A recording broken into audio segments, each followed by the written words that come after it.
Bonjour à tous et bienvenue sur la chaîne Anomalie Aérienne Non Conventionnelle Ufologie Dynamique. Alors pour cette UAP News, pas mal de news françaises, francophones en particulier, mais aussi on va revenir forcément sur les événements américains. Pourquoi? Parce que forcément vous savez qu'il y a l'amendement Schumer et puis des textes relatifs à la loi Borchet. Donc il y a deux textes en fait, si vous voulez, il y a deux textes qui s'affrontent.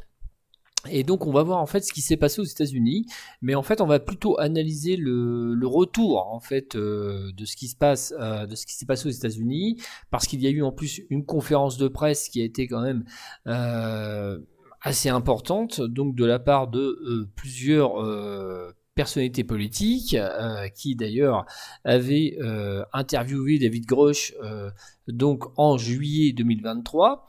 Et donc on va regarder ça tout de suite. Alors au départ on va passer par The Hill, ensuite News Nation, etc. Et on va pouvoir faire le tour de ce qui se passe aux États-Unis, du point de vue du retour, de l'impact que ça a, de ce que pensent en fait certains politiques sur la question. Sur le fait qu'il y ait en fait de la rétention d'informations et qu'il y ait des blocages aussi de la part de sénateurs républicains, députés républicains, etc. Donc on va regarder ça tout de suite, on va faire une analyse un petit peu de l'ensemble et ensuite bien sûr on reviendra sur d'autres articles parce qu'on a quand même des articles français. Donc ça c'est bien, des articles francophones, on en a pas mal de plus en plus. Et il y en avait d'autres à commenter et j'ai même pas pu tout mettre tellement qu'il y avait d'articles français quoi. Donc en ce moment sur les ovnis, donc tant mieux. En plus les articles sont plutôt bons, donc il semble qu'il y ait une évolution. Voilà, donc suite sûrement à la sortie d'un récent ouvrage, donc signé Luc Dini. Donc je pense qu'il y a quand même quelques répercussions par rapport à cet ouvrage, mais on va regarder ça ensemble. Donc au départ, on va s'intéresser bien sûr à The Hill. Alors on va traduire directement The Hill. Alors sur Google, mais moi je l'ai traduit en fait sur une autre plateforme. Alors pourquoi les républicains clés résistent-ils à la transparence sur les ovnis? Alors ça c'est suite au blocage qu'il y a sur l'amendement Schumer. Donc aux États-Unis. Et bien sûr, je l'ai traduit sur une autre plateforme, un peu plus propre. Pourquoi en fait les principaux républicains résistent-ils à la transparence sur les ovnis? Alors c'est assez étonnant, effectivement. Alors on va lire l'article de The Hill. Donc en juillet, le chef de la majorité sénatoriale, Chuck Schumer, ainsi qu'un groupe bipartisan, hein, c'est-à-dire démocrates et républicains, de 5 autres sénateurs ont annoncé une législation radicale visant à déclassifier et à divulguer des informations gouvernementales sur des objets volants non identifiés. L'annonce a coïncidé avec et semble corroborer une série extraordinaire de développements liés aux ovnis. Mais maintenant, le représentant Mike Turner, donc de l'Ohio, le représentant Mike Rogers, je crois que c'est Alabama, je suis pas sûr, le chef de la minorité sénatoriale Mitch McConnell et le président de la Chambre Mick Johnson semblent prêts pour annuler cette initiative bipartite de transparence. Donc voilà, étonnant. Donc c'est un retour en fait négatif donc de la part de certaines personnalités. Donc en l'absence d'objections raisonnables et de bonne foi aux dispositions fondamentales, la législation historique, la question est de savoir pourquoi. Et c'est vrai, il faut se demander pourquoi en fait tout simplement il bloque. C'est quand même assez étonnant pourquoi il bloque. Alors forcément, on a lu là sur actuellement les réseaux sociaux, l'ensemble des réseaux sociaux, sur l'ensemble des tabloïds internet, ce blocage comme je l'ai déjà dit dans différentes vidéos, ce blocage va alimenter la théorie du complot. Forcément, pourquoi? Parce que si vous bloquez, c'est que vous avez quelque chose à cacher. Voilà. Donc, est-ce que c'est ça? Est-ce que c'est pas ça? Véritablement, est-ce que c'est d'autres intérêts qui peuvent être liés au complexe militaro-industriel qui n'ont rien à voir en fait tout simplement avec les ovnis et donc pourquoi? Parce que l'amendement Schumer en fait va, si vous voulez, je l'avais déjà d'ailleurs, certains commentateurs, moi-même d'ailleurs, je l'avais déjà souligné sur X, l'amendement Schumer, le problème c'est qu'il demande aussi à ce que le gouvernement, enfin le DOD, hein, le département de la défense, donne en fait tout ce qu'il fait en termes de recherche militaire. Donc c'est pas bon du tout, parce qu'il n'est pas question de dire, aux voisins chinois, aux voisins russes, ce que vous êtes en train de fabriquer. Donc ça bloquait aussi là-dessus. Mais je pense aussi, et là c'est à titre personnel, par rapport à ce que j'ai vérifié avec Schumer, qu'il y a des intérêts avec le complexe militaro-industriel, le complexe avec les entreprises privées, etc. Donc des relations, en fait, si vous voulez, ambiguës.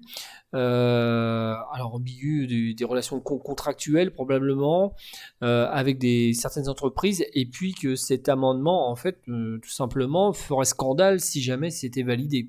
C'est-à-dire qu'on saurait en fait ce qui se passe. Donc on serait sur un Watergate 3.0 si vous voulez, pour vous résumer si vous voulez la situation. Donc ça serait quand même assez effrayant du point de vue du Congrès, point de vue même du gouvernement américain, de dire bah voilà, vous avez des contrats, les contrats ne sont pas vérifiés, ne sont pas contrôlés, ne sont pas vus, donc il y a des projets, des black projects qui ne rentrent même pas, si vous voulez, dans les comptes du gouvernement, les comptes du Congrès, donc là va falloir quand même, bon voilà. À partir du moment que le public sait ça risque de tout faire vaciller. Donc, est-ce que c'est ça aussi c'est peut-être pas une question d'extraterrestre, de scoop volante cachée dans un garage, mais peut-être lié aussi aux relations qu'il y a avec certaines entreprises américaines. Il faut quand même être un petit peu plus pragmatique. Faut savoir que certains sénateurs, députés, etc., poussent quand même vers une relation commerciale avec certaines entreprises. Bon, voilà, plus ou moins.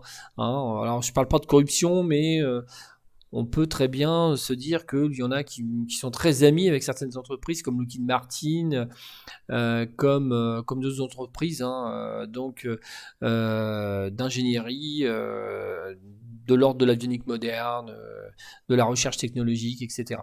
Donc on va continuer bien sûr l'article, c'était juste mon commentaire. Donc en l'absence d'objection raisonnable de bonne foi aux dispositions fondamentales de la législation historique, la question est de savoir pourquoi. Donc voilà, s'il n'y a rien à cacher et rien à propos du phénomène OVNI, pourquoi un membre du Congrès s'opposerait-il à une plus grande transparence et à une plus grande surveillance d'un pouvoir exécutif enclin à une surclassification excessive et dangereuse? C'est ce que je viens d'expliquer tout simplement au travers de cet article. Je viens d'expliquer justement que justement si on bloque, c'est justement pour éviter qu'on voit qu'il y ait des relations en fait entre certains politiques, certaines officines et le complexe militaro-industriel. Donc qui ferait imploser totalement le gouvernement américain. Enfin, c'est quand même, vous imaginez pas si on dit au public, bon bah voilà, il y a des officines et des politiques avec des sociétés privées qui travaillent tous ensemble tranquilles sans que le Congrès voit quelque chose. Et imaginez, et même si c'est par exemple, je ne parle pas d'OVNI, ça peut être sur des drones, des nouveaux systèmes de propulsion, des choses comme ça, des nouveaux blindages, peu importe. Sans rentrer dans l'aspect fantastique, rien que ça serait, du point de vue de l'Américain moyen, une véritable défiance vis-à-vis du gouvernement. Et puis là, ça serait un écroulement total du gouvernement américain, du moins de la confiance avec le gouvernement américain. Donc, oui, il faut aussi réfléchir là-dessus. Donc, ou peut-être y a-t-il quelque chose à cacher selon Schumer, une enquête approfondie a amené certains membres du Congrès à croire que les pouvoirs exécutifs cachaient les informations importantes concernant les OVNI sur de longues périodes. De plus, comme l'a noté avec des détails extraordinaires Marco Rubio, donc le républicain de Floride, président du Sénat, chargé du renseignement, plusieurs fonctionnaires disposant d'habilitations de sécurité élevées ont informé les enquêteurs du Congrès de l'existence de programmes gouvernementaux susceptibles de récupération d'OVNI et d'ingénierie inverse. Dans le même temps, 10 anciens responsables gouvernementaux, donc officiers militaires et scientifiques, ont affirmé ou suggéré publiquement que le gouvernement américain avait récupéré au moins un OVNI. Il est possible qu'ils aient récupéré un OVNI. Faut pas non plus le rejeter. Qu'ils en aient récupéré 9, 10, 15 ou 25, je pense pas. Qu'ils aient récupéré un objet qui soit extra ou intra, peu importe. Ils ont récupéré un objet donc à caractère exotique. c'est tout à fait possible sur le nombre de décennies. Alors, j'ai jamais cru à la théorie, aux théories puis aux histoires liées au crash d'OVNI. Tout simplement, je pense que beaucoup en fait sont des opérations psychologiques, mais sont aussi probablement d'autres des récupérations d'objets bien conventionnels, c'est-à-dire ultra top secret, etc.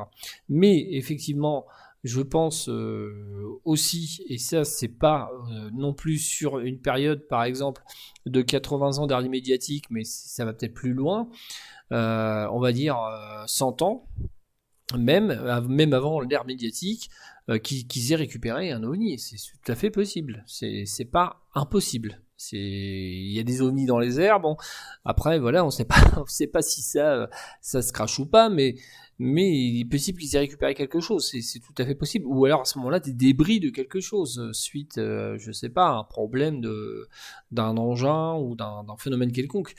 Après, on ne sait pas. Enfin, on n'a pas les éléments, mais sur une période de données, de 80 à 100 ans, on peut très bien se dire que peut-être, oui, ils ont peut-être récupéré quelque chose ou identifié quelque chose et ils ont peut-être pu l'exploser et puis récupérer ensuite les éléments. Enfin, on ne sait pas.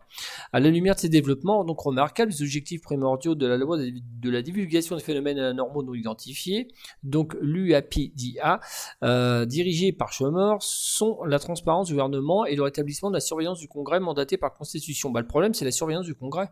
Et je pense que c'est là que ça bloque, c'est parce que le Congrès peut surveiller en fait les contrats entre le complexe militaro-industriel et donc des officines donc gouvernementales, plus avec des relations de sénateurs, de députés, etc., etc., etc. Donc c'est pas bon du tout, si vous voulez, que des gens puissent fouiller de ce que vous êtes en train de faire depuis des décennies avec des entreprises, et puis d'un seul coup on découvre les contrats. Enfin, ce serait une bombe thermonucléaire au sein du gouvernement américain. Donc, c'est peut-être pas tant que les ovnis que ça. Hein. Alors donc à la base, l'UPDA a établi que tous les dossiers gouvernementaux sur les ovnis comportent une présomption de divulgation immédiate. Alors c'est vrai qu'il y a une surclassification, je l'avais noté, une surclassification un peu folle. Je trouve qu'effectivement il y a une surclassification. C'est un peu du n'importe quoi de tout surclassifier comme ça. Je pense que maintenant on peut avoir tout un tas de vidéos et tout un tas de photos et de rapports pour pouvoir les étudier, voilà, tout simplement, sans savoir véritablement ce que c'est. Enfin, c'est pas un problème, quoi. Donc, tout document jugé trop sensible pourrait être publié immédiatement, serait soumis à l'examen d'un comité indépendant. Ça, on en avait parlé, des comités indépendants de 9 membres. Donc, à la suite d'une recommandation du groupe d'experts, le président déciderait s'il y a lieu de publier de tels documents ou dossier et quand. Peut-être plus important encore, la campagne de divulgation contrôlée de l'UAPDA nécessiterait un plan de référence pour la publication éventuelle de tous les dossiers ou informations liées aux ovnis, aussi sensibles soient-ils. Les principaux républicains semblent s'opposer justement à cette UAPDA pour deux raisons. La fuite possible d'informations classifiées, ce qui est vrai. Donc informations classifiées. Alors classifiées, ça dépend comment ils voient ça. Comme ils sont obsédés, ils sont paranoïaques, donc ils surclassifient en fait toutes les données concernant les ovnis. C'est pour ça d'ailleurs qu'on a du mal à en récupérer, surtout du point de vue des officines gouvernementales de type CIA, NSA, DIA, etc. Plus le gouvernement, enfin le département de la défense. Donc c'est déjà difficile avec le Pentagone de récupérer des choses sur les ovnis. Alors s'il y a des choses classifiées, forcément ça dépend le degré de classification pour les obtenir, donc c'est pas évident. Et la possibilité que la commission d'examen fasse double emploi avec d'autres efforts gouvernementaux en matière d'ovnis. Ni l'une ni l'autre de ces objections ne tient la route. Initialement, la commission d'examen des documents proposée serait composée de personnes distinguées jouissant d'une grande réputation professionnelle à l'échelle nationale. chacun d'eux, ainsi que le personnel de conseil d'administration, sera tenu de détenir une cote de sécurité supérieure, c'est-à-dire un degré d'habilitation supérieure, parce qu'il y a plusieurs degrés d'habilitation supérieure. Hein, c'est ce que je disais, l'analogie avec l'Union soviétique des années 60-70, c'est exactement le même système. Ils ont complètement une architecture soviétique, c'est-à-dire à plusieurs compartiments d'habilitation. C'était pareil en Union soviétique, c'était la même chose. Vous vous intéressez aux renseignements russes avant la chute du mur de Berlin. Donc c'est marrant parce que c'est pareil. Deuxièmement, le président conserverait l'autorité ultime pour divulguer tout document ou information jugée trop sensible pour être divulguée immédiatement. Ces mesures de protection rendent extrêmement improbable une fuite accidentelle d'informations classifiées.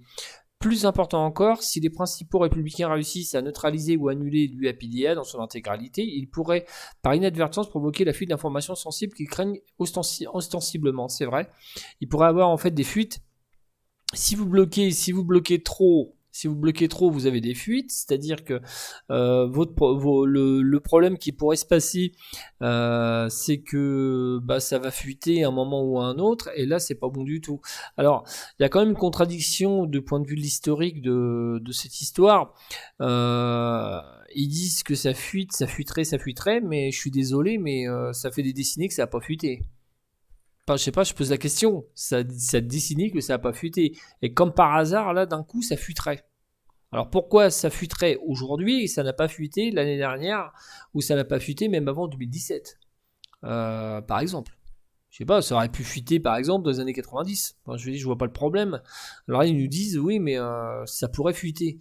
Alors effectivement, est-ce que effectivement depuis 2017, depuis ce qui s'est passé avec la type, le New York Times, Politico, etc., qu'il y a un changement total du point de vue de certaines personnes travaillant au sein du département de la défense ou certaines officines, il est possible qu'il y ait un changement de point de vue et en se disant bon écoutez, si on nous dit si vous divulguez pas, nous on va sous anonymat, on va tout balancer quoi. Alors c'est possible qu'il y ait un changement de mentalité, que ça a éveillé peut-être des gens, hein, je dis pas le contraire. Mais c'est étonnant qu'on nous parle tout le temps de fuite, mais bon, ça fait là des décennies, ça fait 80 ans qu'on n'a pas beaucoup de fuites en fin de compte.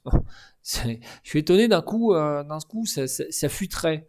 Donc ouais, ça a toujours été retenu, hein, puis c'était très très bien contrôlé hein, d'ailleurs. Donc les lanceurs d'alerte frustrés pourraient se sentir obligés de divulguer, donc les lanceurs d'alerte frustrés, donc de divulguer des informations sensibles liées aux ovnis, ce qui pourrait entraîner une divulgation catastrophique ou incontrôlée.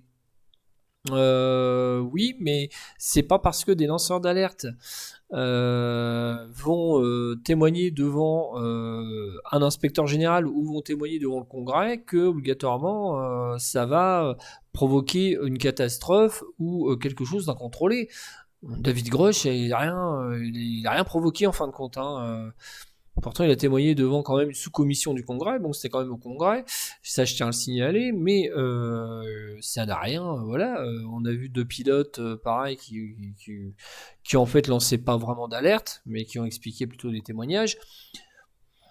Voilà, enfin je veux dire, ça n'a rien eu de catastrophique. Enfin je veux dire, en plus si vous n'amenez pas de documentation, si vous n'amenez pas de vidéos, de photos, de documentation, si vous ne donnez pas les noms, ça n'a rien de catastrophique. On peut envoyer tous les lanceurs d'alerte sur les ovnis qu'on veut, qu'ils aient eu des degrés d'habilitation ou pas, ou des grades ou pas, s'ils n'ont rien à donner comme preuve, votre lanceur d'alerte, ça fait rien si vous n'avez pas de documentation. C'est pas, je veux dire, Wikileaks qui en fait donnait de la documentation. Donc là, Wikileaks, ça donnait de la documentation. Vous pouvez vérifier la documentation. Là, jusqu'à l'heure, les lanceurs d'alerte, on a zéro documentation. Hein, zéro documentation. Donc on les attend toujours, hein, ces fameuses documentations. Bon, elles viendront peut-être un jour, je ne sais pas. Donc, par ailleurs, les républicains semblent s'opposer à l'UPDA au motif que le comité d'examen proposé ferait double emploi avec de nouveaux bureaux d'analyse des ovnis du gouvernement. D'une part, le bureau analyse et les vidéos et autres données des incidents d'ovnis rapportés par les militaires américains. Un tel travail est catégoriquement différent de la mission axée sur la transparence de la commission d'examen proposée par l'UPDA. Plus un rappel important, comme l'a bien noté l'ancien sous-secrétaire adjoint de la Défense pour le renseignement Christopher Mellon, demande au bureau du gouvernement d'enquêter sur les allégations d'illégalité de la branche exécutive. Revient à charger les agences de renseignement d'enquêter sur le scandale Iran-Contra. Ça, c'est autre chose. Un organisme indépendant doté de l'imprimature présidentielle est bien mieux adapté à la tâche de faire respecter la transparence, en particulier si une agence refuse de publier des documents pertinents. Donc c'est en fait forcer en fait les agences à publier des documents. De plus, tous les coûts associés à la commission d'examen composée de 9 membres seraient minimes dans le contexte de l'ensemble du budget de la défense. Oui, c'est vrai. Donc en fin de compte, le manque d'objections solides à l'UAPDA bipartite soulève plusieurs questions sur les motivations des républicains qui cherchent maintenant à arrêter la législation. Ouais, la motivation, je l'expliquais tout à l'heure, hein, je pense qu'il y a une histoire de business contrat là-dedans, à mon avis. Une partie de l'opposition la plus vigoureuse de l'UAPDA semble provenir de Turner, président du comité permanent de renseignement de la Chambre des représentants. Il a noté que Turner représente le district du Congrès qui comprend les bases aériennes de Wright-Patterson qui figurent tristement célèbres des histoires d'OVNI. Alors, effectivement, ils font en fait le lien entre la base de Wright-Patterson et les histoires d'OVNI. Alors, c'est vrai, la Wright-Patterson, bien sûr, c'est une base connue dans l'histoire de l'ufologie. Je ne vous fais pas un rappel des grands cas. Néanmoins, ils font quand même le lien un peu rapidement, je trouve. Comme l'a dit donc le médecin et directeur défense spéculatif Eric Weinstein, si les membres du Congrès devaient faire un hypothétique dernier effort pour s'aborder des divulgations des programmes secrets du gouvernement sur les OVNI, il aurait deviné qu'un membre du Congrès du district de Turner serait impliqué. De plus, avec des républicains généralement méfiants à l'égard du gouvernement et des alliés idéologiques apparemment naturels à l'égard de toute tentative visant à relever des secrets gouvernementaux indus, l'opposition du parti des républicains du PDA est particulièrement perplexe. C'est vrai que c'est assez bizarre. C'est assez bizarre que ça vienne de la part de républicains. Je trouve ça, moi, étrange, parce que c'est pas des démocrates, ce sont des républicains qui s'y opposent. Mais jusqu'alors, le gouvernement, c'est un gouvernement démocrate. Hein, on est d'accord. Donc le président, c'est un président démocrate. L'ensemble du gouvernement sont des démocrates. C'est bizarre que des républicains eux-mêmes s'opposent à ça. Alors que pour l'instant, tout est sous clé avec les démocrates. Mais enfin, bon, tout a été sous clé avec les républicains aussi. Hein. Je le rappelle quand même. Je suis désolé, mais enfin, bon, les républicains d'avant qui étaient au pouvoir n'ont pas donné non plus les sources sur les ovnis. Hein. Donc, mais c'est quand même bizarre. C'est quand même bizarre que des républicains eux-mêmes, en opposition avec, par exemple, toute une partie du gouvernement, ou la politique du gouvernement, s'oppose à ça. Bon. Après, on a peut-être, ce que je viens de dire tout à l'heure, on a peut-être les raisons en fait. Hein. Mais grâce à une grande partie aux médias sociaux, le plaidoyer et l'engagement des citoyens sont en plein essor, c'est vrai. Des guides raffinés et nuancés versés, donc à engager le Congrès sur la loi de la divulgation des phénomènes anormaux non identifiés, des appels à l'action. Donc recueilli des millions d'engagements. C'est vrai que les Américains sont vraiment très motivés sur la question. Les Américains de toutes les allégeances politiques devraient être les fervents défenseurs de la responsabilité et de la transparence du gouvernement. C'est vrai, je suis entièrement d'accord. Donc c'était signé Mark Van Rederkampf, donc qui est un ancien analyste du Bureau de la sécurité internationale. Donc voilà, comme d'habitude, Marik nous a sorti encore un autre article. Alors, il passe par quelques raccourcis, encore une fois, hein, ça fait déjà plusieurs fois que je note qu'il passe par des raccourcis. L'histoire de Wright-Patterson, les ovnis, comme par hasard. Il y a donc un homme politique clé qui est en relation avec ça. Il faut pas trop faire de raccourcis comme ça, parce en plus il a tendance à en faire de plus en plus. Donc, l'article n'est pas si mauvais que ça dans la description. Néanmoins, il se pose aussi les questions pourquoi en fait ça bloque. Mais il a tout à fait raison de se poser les questions. En même temps, c'est légitime de se poser la question pourquoi ça bloque. Hein. Ça, c'est clair. Donc voilà pour l'article de The Hill. Alors on va continuer. Écoutez, on va continuer tout de suite avec bien sûr News Nation. Et puis ensuite, on va regarder la conférence de presse. Donc il y a eu après tout ça, après toutes ces histoires de blocage, il y a eu une conférence de presse, donc on va regarder tout ça, et vous allez voir, c'est quand même assez gratiné. Donc on a à peu près les retours de cette conférence de presse, donc je dirais les retours de cette conférence de presse. Donc il y a Anna Paulina, je crois, et puis il y a aussi une autre personnalité politique. Donc Borchet, là c'est sur News Nation, donc Borchet, donc sur les UAP, le gouvernement doit prendre les couvertures, donc il doit prendre les devants plutôt. Donc ça c'est une mauvaise traduction. Donc le Congrès plaide en faveur d'une grande transparence dans les programmes de l'UAP. Le républicain Thierry Borchet, il est temps pour le Pentagone de révéler ce qu'il sait. Donc lui Borchet, de toute façon Borchet il frappe. Lui, dès qu'il parle, de toute façon, il frappe. Donc, il dit, vous nous dites ce que vous avez, vous nous donnez ce que vous avez. Lui, Borchet, à chaque fois qu'il annonce quelque chose, c'est vrai que c'est assez marrant. À chaque fois que je le vois, c'est vrai que à chaque fois que je le vois, je m'amuse un peu parce que il est vraiment rentre dans l'art, en fait. Voilà, lui, il passe pas par des détails. Hein, il n'y a pas de détails. Donc le département de la Défense nie son programme de recherche secrète, donc de gestion. Donc ça c'est l'avis de News Nation, hein, attention. Donc c'est signé Tyler Warmel du 30 novembre, donc c'est pas vieux.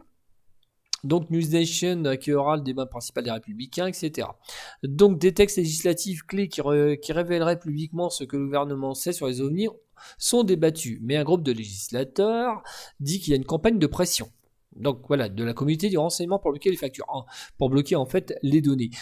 En fait tout simplement, qui semble, selon certains sénateurs, députés, etc., qu'il y ait le seul blocage, le blocage là où il vient, ça vient pas obligatoirement des républicains, c'est en fait tout simplement une pression des services de renseignement. Alors, c'est tout à fait possible.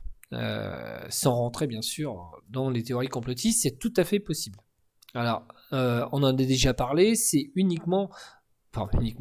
c'est peut-être dû aussi à pour une partie, aux recherches technologiques, donc tout à fait conventionnelles. Voilà, donc ne pas divulguer. Voilà. Mais c'est peut-être dû aux recherches aussi sur les ovnis. C'est tout à fait aussi possible. Et ça ne m'étonnerait pas, particulièrement la CIA. Donc la Chambre, donc le caucus UAP se bat pour une divulgation complète, et jeudi elle a mis en lumière son combat et sa frustration face au manque de transparence. Enfin, en fin de compte, le blocage se fait à partir de la strate des renseignements. Elle n'est même pas politique, le blocage n'est même pas politique en fin de compte, ce sont les renseignements qui bloquent apparemment. C'est différents services de renseignement qui sont rattachés au Pentagone.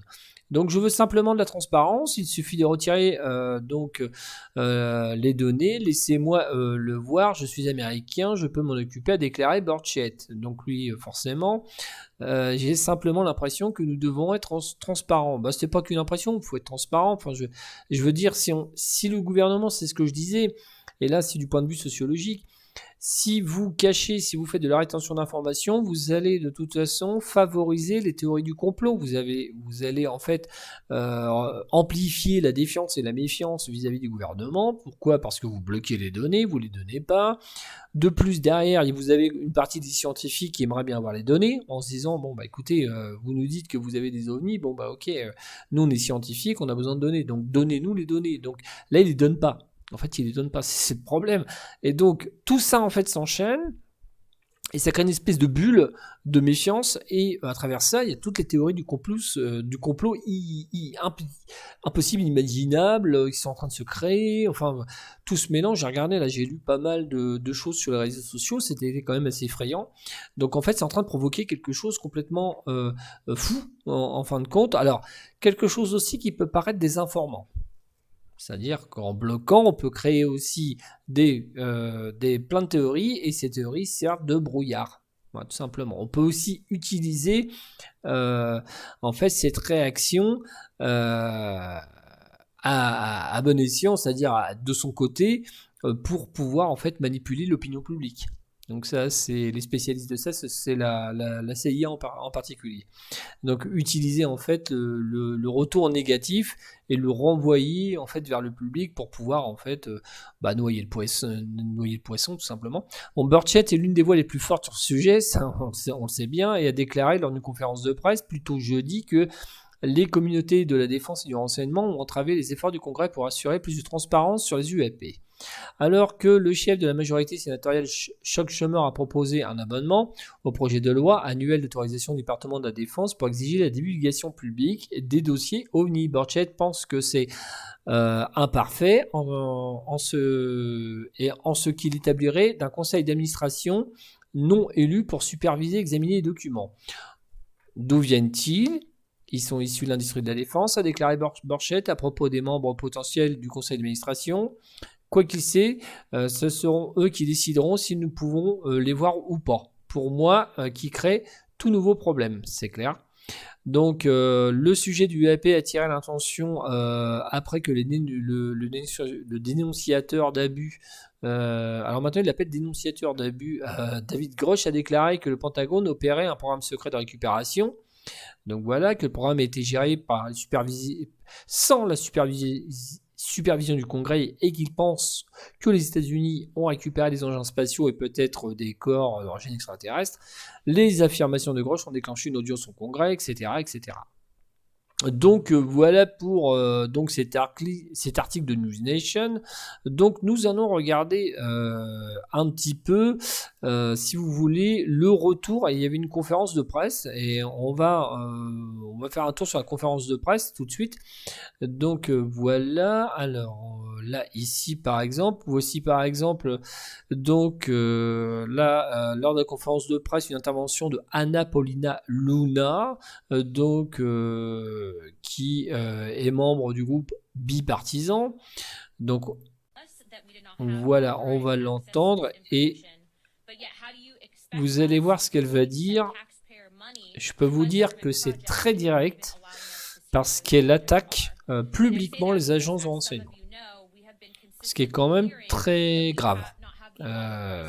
C'est une politique, voilà. Elle est membre de l'opposition, etc. C'est quelqu'un qui a auditionné au Congrès des personnes, etc. Bon, voilà, c'est une personnalité qui monte en ce moment aux États-Unis et qu'elle accuse en fait directement, si vous voulez, les agences de renseignement. Alors, on va regarder aussi autre chose. On va passer, parce qu'on a d'autres articles à voir ensemble. Donc voilà, là il s'agit du républicain Andy Ogles. La vérité est là-bas, le peuple américain est prêt. Alors lui considère que la vérité est là-bas, le peuple américain est prêt. C'est-à-dire qu'il est prêt à recevoir les données concernant les UAP. Donc, c'est-à-dire les données. Et on voit derrière, il y a Matt Gaetz, bien sûr, lui aussi pareil, qui a été très actif. Donc on le voit ici. Et on va pouvoir traduire tout ça ensemble. On va avoir un petit récapitulatif, si vous voulez, de ce qui a été dit lors de cette conférence de presse. Vous allez voir. Donc ça a été assez...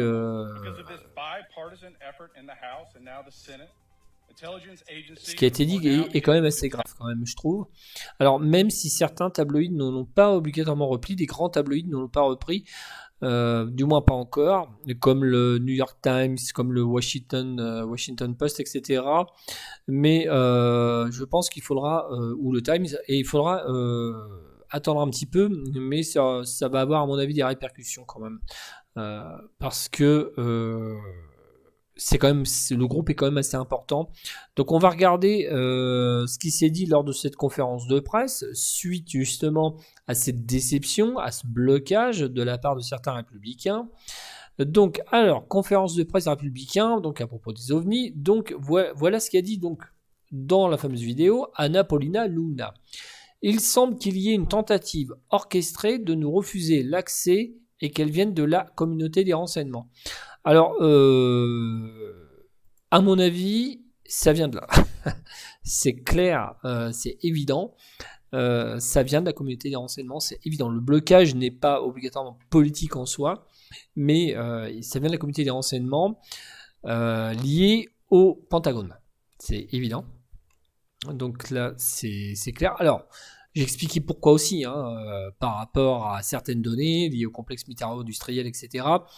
Mais je pense que ces histoires d'OVNI, ces histoires d'observation, ces histoires d'objets en fait capturés avec des capteurs optiques, va falloir à un moment les déclassifier parce que ça suffit.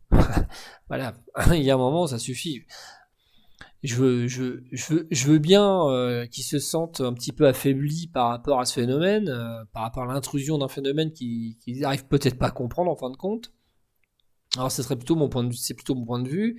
Je pense qu'ils devraient faire quelque chose qu'ils savent pas ce que c'est, et puis, ben, pour ne pas montrer, comme je le disais, leur faiblesse, bah, ils font que de la rétention parce que bah, ils ont pas envie de montrer quelque chose qu'ils connaissent pas, tout simplement. Et vous n'avez pas envie de dire aux voisins que vos frontières sont du gruyère, on passe à travers. Ils ont pas envie de dire ça, donc. C'est pareil pour les Russes et les Chinois. Un ovni, ça passe en Chine, ça passe en Russie, ça passe dans toutes les frontières. Et puis on n'arrive pas à capturer ce genre de choses. Et on n'arrive pas surtout à le contrôler. C'est surtout ça. Donc certains membres ont fait obstacle à nos efforts de transparence, ce qui est également inacceptable. Donc là, c'est elle qui dit ça. Il est inacceptable que les collaborateurs d'un bureaucrate non élu de niveau intermédiaire puissent dire aux membres du Congrès que vous n'êtes pas autorisé à accéder aux informations concernant les ovnis. Comment voulez-vous que nous continuions à envoyer l'argent des contribuables pour financer des projets gouvernementaux? C'est vrai. C'est vrai, c'est clair. Elle a raison de soulever la question parce que ça touche aux citoyens. On finance des projets gouvernementaux, mais on ne donne pas d'informations. Donc effectivement, ça, je suis entièrement d'accord avec elle. Dans le sens où, quand vous payez, vous aimez bien savoir. Enfin, ça paraît logique. Vous payez une partie, donc ça paraît logique. C'est ce qu'on appelle une rétribution, hein, une sorte de rétribution sous forme d'information, là, ce qui concerne les ovnis. Alors, il faudra le faire en France, c'est clair, mais on n'y est pas. Donc, alors, Jared Moskowitz, lui, a dit, lorsque nous avons commencé à poser des questions, c'est le refus que nous avons reçu qui m'a intéressé. Chaque fois que nous avons tiré un fil et que nous sommes tombés sur quelque chose, nous avons eu l'impression de nous heurter à des obstacles. Si tout cela est faux, pourquoi n'y a-t-il à chaque fois des gens qui essaient d'empêcher la transparence? Bah, moi, à mon avis, je l'ai dit tout à l'heure. Donc, voilà. C'est peut-être pas que lié aux ovnis. Donc j'ai été informé des choses, a dit Tirmochet lors de la conférence de presse. J'ai été informé de choses dont je ne peux pas parler en public parce qu'elles sont considérées comme classifiées. Ah bon. Alors pourquoi classifier autant de choses à ce sujet? Bah, je pense que c'est surclassifié et puis c'est idiot surtout. Donc surtout si les informations ne mettent pas en péril la sécurité nationale et que des ministères nous disent qu'elles n'existent pas. Oui, alors il y a une contradiction effectivement. Il y a des ministères qui disent bah non, les ovnis ça n'existe pas, mais par contre on va garder les informations. Donc s'ils gardent une information, c'est que ça existe. Mais ça c'est complètement ubuesque comme situation. Donc effectivement, ils ont forcément la preuve par A plus B que ça existe, il n'y a pas de problème, mais effectivement ils font la rétention d'informations un peu idiote parce que cette surclassification ne fait pas avancer les choses en fin de compte. Surtout qu'avec quelques données encore supplémentaires, ça serait pas mal d'un point de vue des vidéos, photos, rapports, etc., déclarations.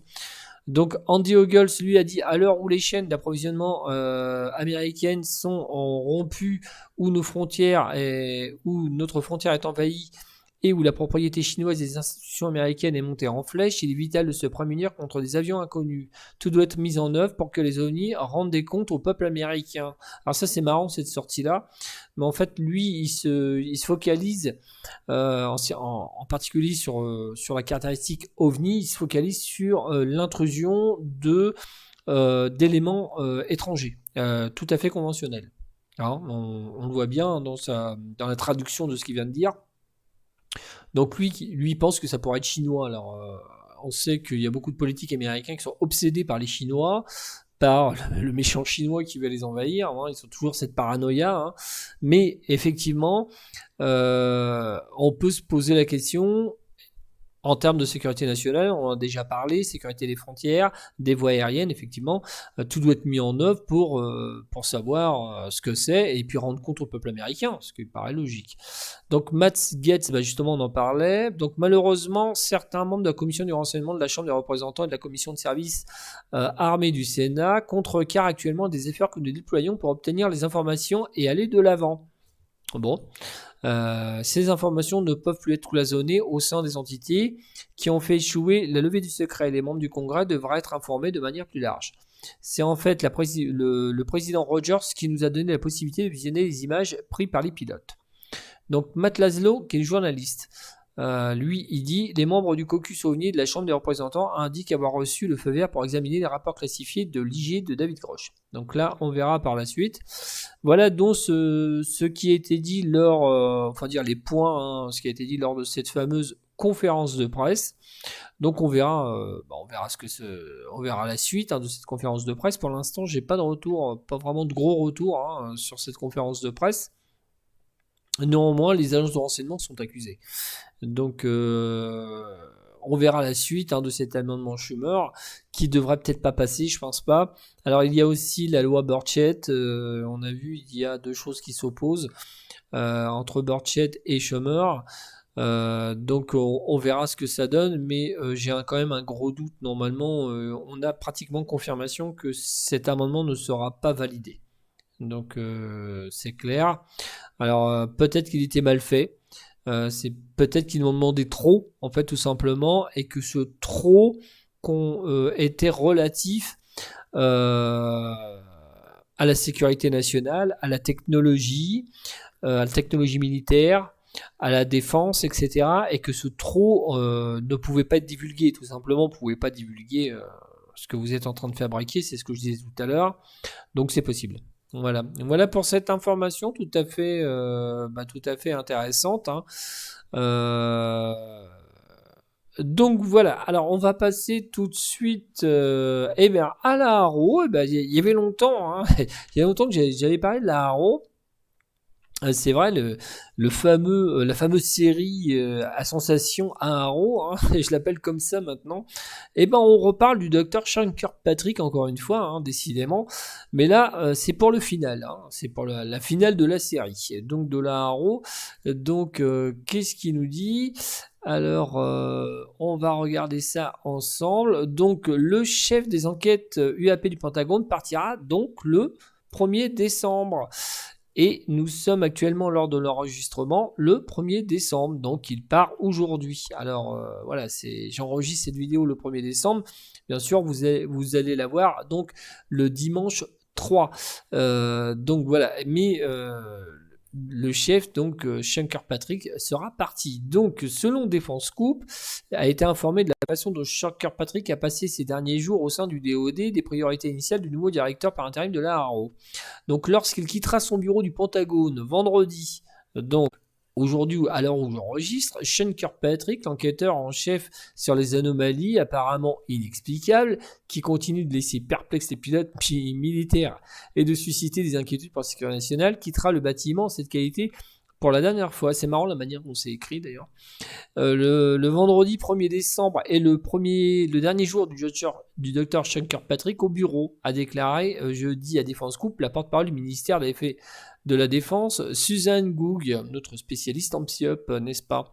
Physicien de longue date, possédant une expertise dans le domaine de la défense et du renseignement, Kirkpatrick est le tout premier chef du bureau de résolution des anomalies tout domaine du Pentagone depuis son lancement en juillet 2022. Il sera pas resté longtemps en fin de compte. Plutôt, j'avais expliqué peut-être pourquoi. Donc plus tôt ce mois-ci, le ministère a révélé le projet de Kirkpatrick de prendre sa retraite du service gouvernemental à la fin de ces années. Parmi les nombreux postes notables au cours de son mandat fédéral de 27 ans, Kirkpatrick a auparavant été scientifique en chef au Centre de renseignement sur les missiles de l'espace et de la défense intelligence DIA, donc est directeur adjoint du renseignement pour les commandements stratégiques américains et séparément pour le commandement spatial américain. Dr. Kirkpatrick a réuni une équipe très talentueuse et dévouée composée d'employés gouvernementaux, de militaires, de contractuels, donc a déclaré Goog. Au cours des 18 derniers mois à la tête de la Haro, Kirkpatrick a dirigé l'établissement d'un processus formel de mécanisme. Oui, mais il n'a pas fini en fin de compte. En fait, il est parti sans avoir fini. Il n'a pas fini son travail, puisque vous vous rappelez, on était à la phase 2. Je crois, et puis il n'avait même pas encore commencé la phase 3. Non, ils étaient au début de la phase 2, ils n'avaient même pas encore attaqué la phase 2, que la phase 3 était encore inexistante. Donc, il n'a pas fini son travail en fin de compte. Kirkpatrick a également été franc face au harcèlement public, aux plaintes de dénonciateurs et aux appels de la transparence du Congrès au cours de son mandat à la tête de la Haro. Donc c'est vrai qu'il n'a pas été très content par rapport au traitement que certains sites comme News Nation ou The Hill, la manière dont ils l'ont traité. Pareil pour The Debrief. Donc, dans un récent interview à Politico, il a déclaré que son choix de quitter le poste naissant n'était pas basé sur celle-ci ou d'autres controverses, mais qu'il avait atteint ses objectifs personnels. Bah non, il l'a pas atteint. Et professionnels pour la Haro, bah non, pas du tout. Monsieur, vous l'avez pas atteint parce que vous n'avez pas terminé toutes vos phases. Voilà, donc on n'a pas terminé son travail. Bah, c'est-à-dire que c'était pas bon. Les objectifs ne sont pas remplis. Normalement, quand on a un travail à faire, on doit le faire de A à Z. Là, il l'avait pas fini. Donc voilà. Enfin voilà, c'est ce qu'il a déclaré. Il avait déclaré donc à la dernière réunion qu'il avait plusieurs phases. Mais ça, il les a pas terminées du coup. Donc une tâche qu'il souhaitait accomplir en cours de ces dernières semaines était la compilation du premier volume d'entretien officiel. Le département prévoit de publier alors prochainement donc ce volume initial. Donc, c'était confirmé à Défense Scoop. Le nouveau directeur adjoint de la Haro, Tim Phillips, qui est en mission du bureau du directeur des renseignements nationaux, assurera les fonctions de directeur par intérim et dirigera le bureau pendant que le Pentagone recrute le remplaçant permanent de Kirkpatrick. Moi, j'aimerais bien le voir. Alors, on avait vu, pour l'instant, on l'avait vu déjà, le remplaçant par intérim, le nouveau directeur, on va dire, donc par intérim. Selon Google, les premières priorités de Philips à la tête de ce bureau comprendront d'interviewer des employés actuels et anciens du gouvernement fédéral qui ont signalé à la Haro une connaissance directe des incidents du programme donc d'OVNI, intégrer toutes les données disponibles de capteurs de la communauté du renseignement et du gouvernement fédéral pour faciliter l'évaluation des cas OVNI ouverts et finaliser l'embauche du personnel pour tous les postes autorisés à la Haro pour l'exercice 2024. Le processus de sélection d'un nouveau directeur pour la Haro est en cours. Oui, on l'attend toujours. Nous n'avons pas d'estimation du moment où la sélection et l'annonce du nouveau directeur de la Haro seront faites, a déclaré Google à Défense Scoop. Bon, pour l'instant, ils sont toujours à la recherche de quelqu'un. Alors, il est clair que de toute façon, là, son directeur par intérim, c'était un ancien membre du renseignement, ou lié au renseignement, enfin bref. Et donc, à mon avis, ce sera quelqu'un qui sera du renseignement. Là, c'est clair. Donc, à mon avis, selon Google, de toute façon, c'est toujours elle qui pilote tout ça. C'est toujours elle qui pilote. Donc, c'est pas AX en fait. C'est un directeur à Haro. AX, c'est après Susan Google, mais c'est Susan Google qui valide tout en fait, tout simplement. Toujours les mêmes, n'est-ce pas? Donc voilà pour cette information de la Haro. Donc au revoir monsieur Sean Kirkpatrick. Ça n'a pas été évident pour vous, ni pour nous, parce que les contradictions, on les a eues pendant... on s'en souvient à la lecture des UAP News, des analyses qu'on a faites. Il soufflait le chaud et le froid, on ne savait plus où on allait. Des fois, il disait que c'était ça. Après, il disait que c'était ça. Après, il pensait que c'était ça. Après, on a découvert qu'il avait écrit un article avec Avilob, qui voulait d'ailleurs pas rendre public, apparemment, d'après Avilob. Bon, c'est compliqué. C'était très compliqué avec Kirkpatrick. Et en plus, au niveau c'était un très mauvais communicant. Alors, peut-être il faisait bien son travail, même s'il ne l'a pas fini. Je rappelle quand même, mais c'était un très mauvais communicant. En termes de communication, il était zéro. En tout cas, on voyait que c'était pas son domaine, quoi, tout simplement. Donc voilà pour donc le dernier article donc concernant la Haro. Donc on attend donc le nouveau directeur. Voilà, on va s'intéresser tout de suite donc à l'article du quotidien. Donc pour Guillaume Trapp, astrophysicien, nous ne savons plus observer le ciel. Bah oui, on ne sait plus observer le ciel, tout simplement. C'est vrai, mais juste avec ce titre, on peut déjà se poser la question. On ne sait plus observer le ciel. C'est pour ça d'ailleurs que on ne se focalise pas sur les phénomènes aérospatiaux non identifiés parce qu'on ne sait plus observer le ciel. On observe trop loin. On devrait observer plus proche. Si vous vous rappelez ma dernière analyse, enfin décryptage et lecture du rapport de la NASA par exemple. Donc je vous conseille d'aller l'écouter. Vous allez voir, justement, on parle justement de l'observation du ciel et pas obligatoirement de l'observation de l'espace. Donc s'ils fascinent et dérangent, les objets volants non identifiés ovnis sont de plus en plus pris au sérieux, notamment dans le domaine scientifique. Comment peut-on analyser scientifiquement le phénomène ovni? Donc Guillaume Trapp, alors Guillaume Trapp, il est astrophysicien de formation et conseil scientifique de la Fondation Jeunes Scientifiques du Luxembourg. Donc voilà, le quotidien, c'est un indépendant luxembourgeois.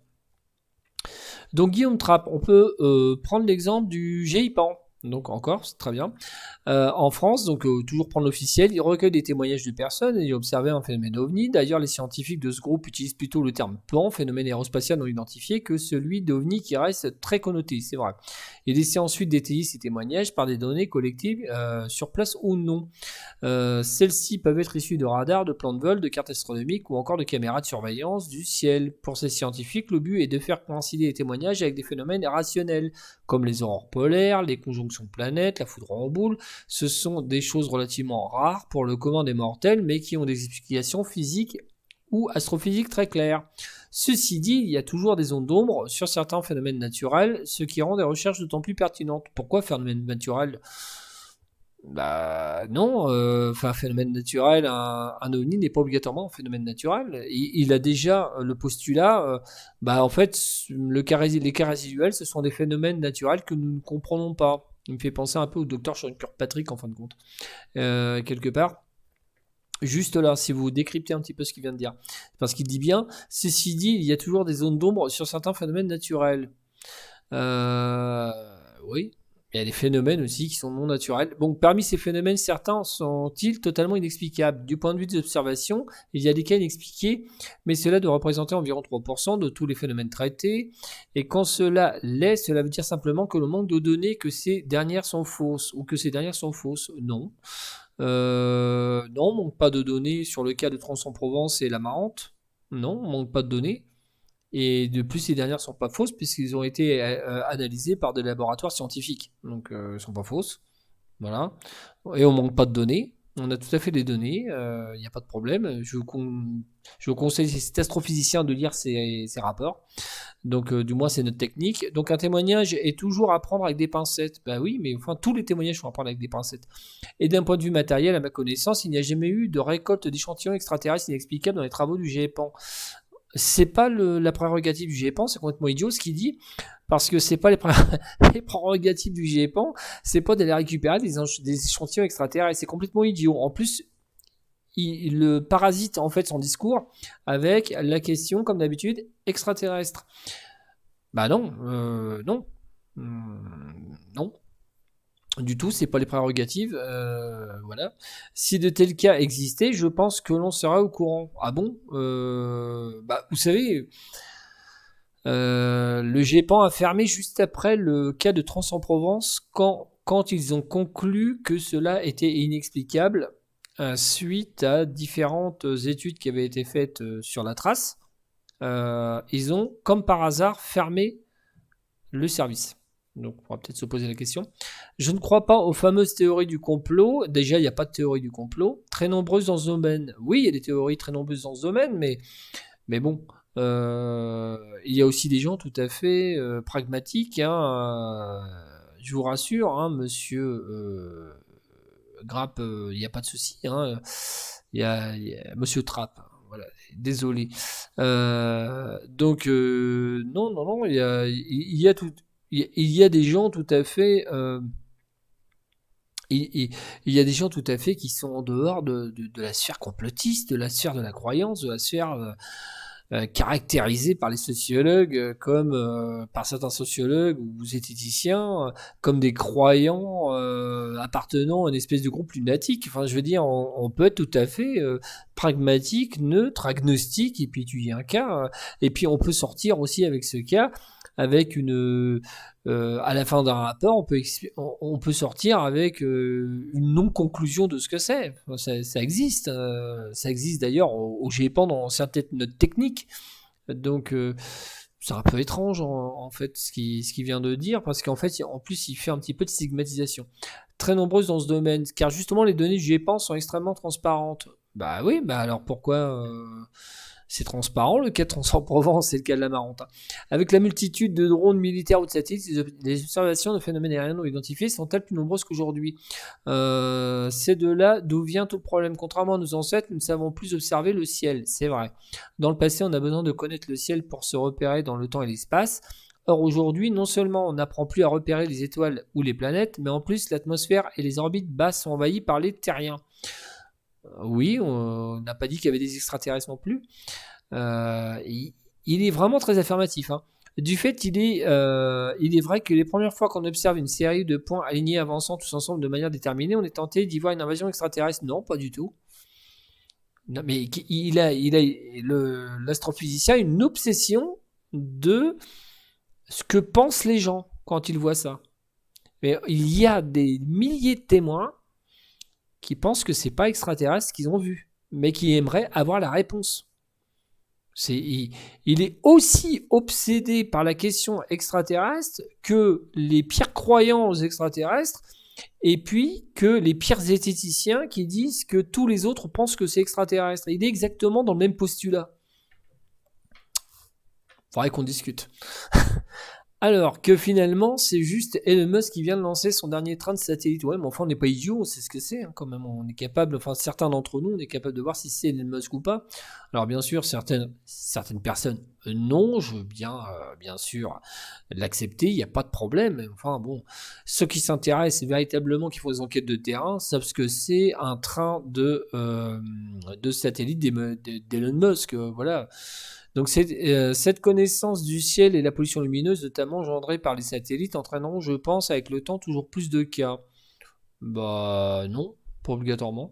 Les scientifiques luxembourgeois s'intéressent à la question des ovnis. À ma connaissance, non. Ah, bah, ils devraient, mais par contre, ils ont besoin de se renseigner. Est-ce qu'il y aurait un intérêt pour lequel le Luxembourg se donne un service comme le GEPAN? Oui, certainement, c'est bien. Bien sûr, le territoire est relativement limité, et bah, justement, ça serait vraiment très intéressant, justement, parce qu'il est limité. Et qu'il y a un phénomène majeur, il serait vu probablement dans le pays voisin.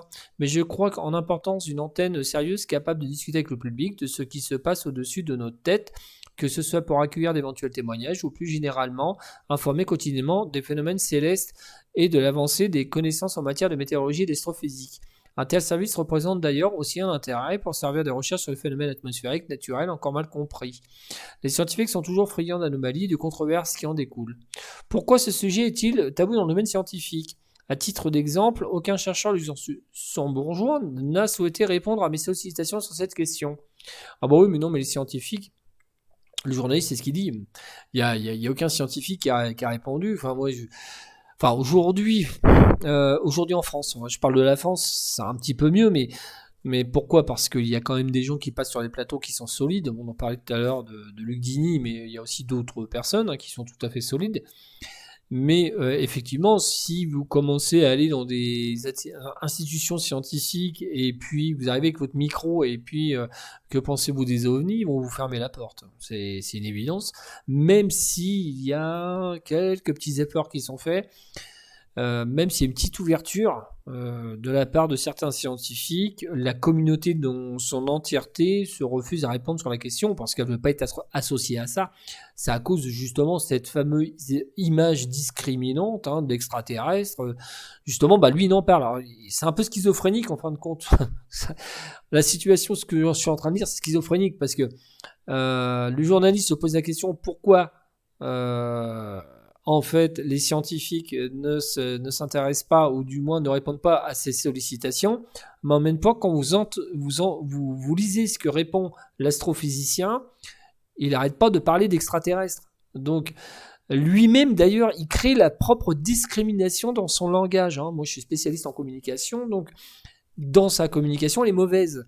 Parce qu'il dit justement que le journaliste pense que les scientifiques ne s'intéressent pas parce que probablement que c'est un sujet qui est stigmatisant par rapport justement à cette image, hein, de science-fiction. Mais en même temps, quand vous écoutez l'astrophysicien, il met à chaque fois l'extraterrestre dedans.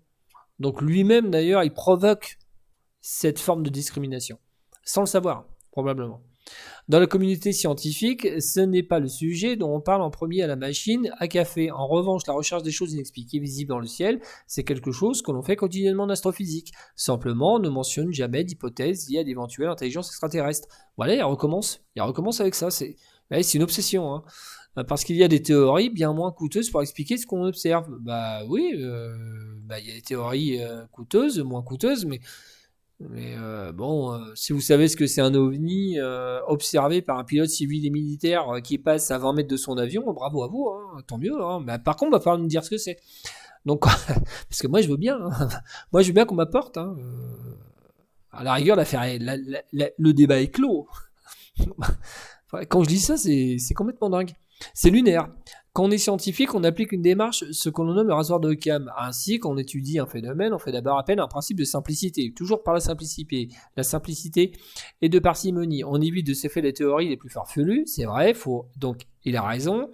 Là-dessus, je suis d'accord. Extraire donc toutes les théories farfelues. En revanche, il y a récemment un cas intéressant. Pour se remettre dans le contexte, en 2017, des astronomes observent un objet spatial assez étrange nommé Oumuamua, un présumé astéroïde dont la trajectoire indique qu'il vient de très loin, au-delà de notre système solaire.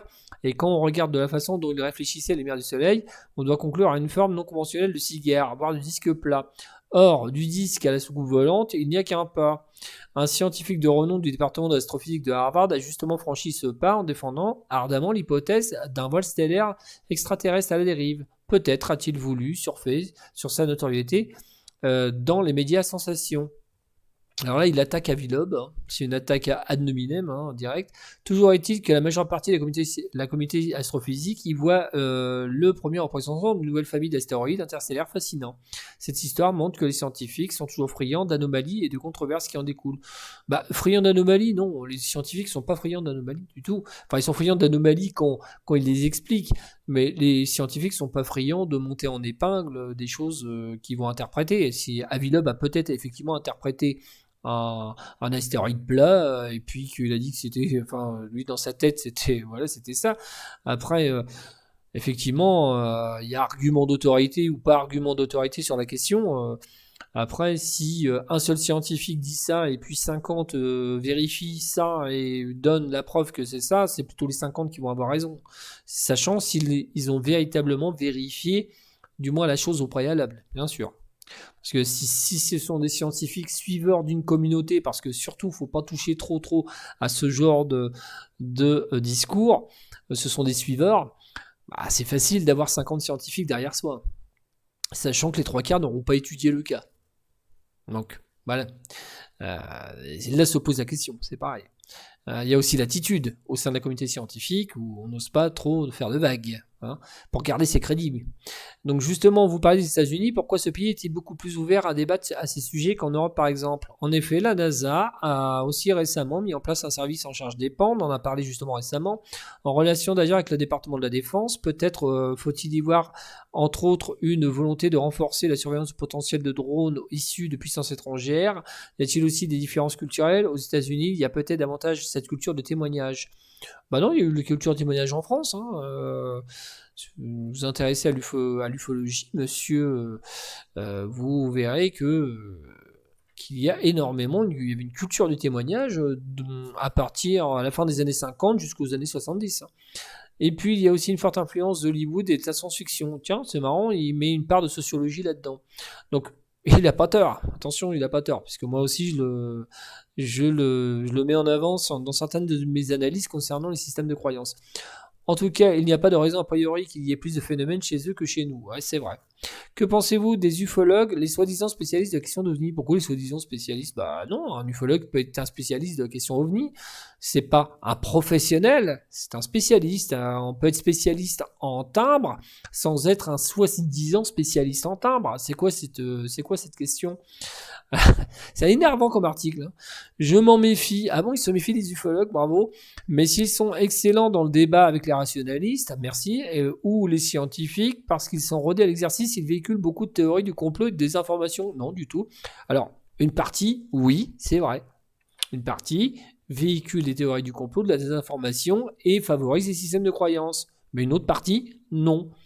Voilà. C'est le parti dont moi je fais partie, même si je ne catégorise pas ufologue, enfin plus, mais effectivement, voilà. Euh, il fait une généralité en fait. C'est le problème, c'est qu'il fait une généralité du monde qui s'intéresse à l'ufologie. Il pense que les trois quarts, c'est tous des gens. Il est un peu comme à l'image de ce qu'on avait vu de la réponse sur Agora à propos du ministre qui avait répondu. Voilà, donc c'est exactement la même vision qu'il a. Donc, si on devait leur attribuer un point positif, néanmoins, ce serait peut-être d'avoir permis aux États-Unis l'ouverture d'archives de l'armée et donc d'avoir obtenu par leur influence un peu plus de transparence dans le domaine des PAN.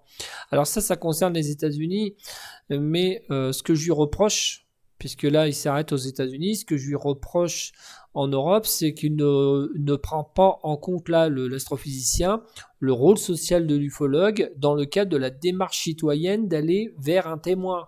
Parce que l'ufologue a un rôle social en fin de compte. Et c'est ce rôle social qui renforce le débat démocratique entre science et société, c'est-à-dire avec le scientifique et le monde non scientifique qui va lui aller vers le citoyen pour pouvoir récupérer des données. Il devrait plutôt penser à ça. Donc là, il a fait une erreur. Mais ça, c'est peut-être un manque de connaissance du domaine. Donc dans le cadre de votre profession, vous formez des jeunes scientifiques et c'est un sujet que vous abordez. Dans les ateliers que j'organise sur la méthode scientifique, il y a un pan sur l'esprit critique. Je cite parfois l'affaire Roswell. Pourquoi ? D'ailleurs, c'est cette façon que j'ai moi-même, adolescent, découvert le monde des ovnis. Ah, dommage. Dans les années 90, cette émission de télévision diffuse une supercherie qui m'ont beaucoup touché à l'époque. L'autopsie présumée d'un petit humanoïde extraterrestre. Ah bah oui, mais il a mal été éduqué alors. C'est pour ça qu'il a cette réponse-là. Alors aujourd'hui, je me rends compte que l'esprit critique sur le plateau de Jacques Pradel tendait vers zéro. Oui, probablement. À l'heure actuelle, les jeunes sont exposés à bien pire sur les réseaux sociaux. Bah oui, mais on est là pour réguiller le monde, hein. Enfin les gens. Hein. Ici, sur cette chaîne, on essaie de réguiller les gens. Alors, pas de les éduquer. Même si moi je fais de la transmission du savoir dans le domaine de l'ufologie, puisque je parle de livres, je parle de rappeurs, etc. Et je parle aussi, j'ai un esprit critique sur l'ufologie elle-même, sur la sphère ufologique, puisque elle ne veut pas s'analyser. Donc moi je me charge de l'analyser elle-même. Mais effectivement, on peut se poser la question. Oui, c'est vrai que sur les réseaux sociaux, bon, on a vu comment ça part. Hein. Donc il faut aussi mettre en place des garde-fous, très bien, des méthodes systématiques pour ne pas se faire avoir. Donc, mais il semble aussi essentiel d'intéresser les jeunes pour les recherches actuelles sur une possible vie extraterrestre à travers l'étude des exoplanètes ou des expériences d'exobiologie en laboratoire. Bah oui, mais c'est encore une... C'est encore... c'est la finalité de ce qu'il vient d'écrire, hein, parce qu'après on va pas lire apparemment d'un cas, on va pas lire le cas, mais là ce qu'il vient de dire à la fin, c'est qu'il parle d'exoplanètes, expérience d'exobiologie en laboratoire, très bien, ça n'a rien à voir avec les ovnis. Ça n'a rien à voir avec les ovnis. Les ovnis, ce n'est pas encore un objet scientifique, ça va le devenir d'ici quelques années, ça sera un objet scientifique comme les exoplanètes et comme les expériences d'exobiologie en laboratoire, mais il faut bien dissocier les deux. Il faut bien dissocier les deux. Il faut dissocier les phénomènes aériens non conventionnels et la recherche de vie dans l'univers. Ce sont deux choses différentes. Elles sont peut-être liées, mais elles sont peut-être pas liées. Donc on n'a pas de manufacture de ce que c'est un ovni. Toujours pas. En 80 ans d'art médiatique ou d'existence au-delà de 80 ans, selon ce que l'on a comme données, on ne sait pas ce que c'est. Donc il n'y a pas de manufacture, il n'y a pas de signature en disant voilà, on vient de là. Voilà, moi, OVNI, je viens de là. On ne sait pas. Il y a tout un tas d'hypothèses, ce ne sont que des hypothèses. Et une hypothèse en plus dans la phénoménologie de la caractéristique ovnienne, une hypothèse peut en effacer une autre. Hein, ou alors peut se mélanger ensemble, ce qui d'ailleurs complexifie l'étude du phénomène. Parce que plus que vous l'étudiez, plus c'est complexe. Donc, bon, en ce qui concerne cet article, il est sympa, mais il manque de données, et puis en plus de ça, il a mal commencé. Il a commencé avec Roswell, et puis il a commencé avec l'autopsie d'extraterrestres de Roswell. Bon,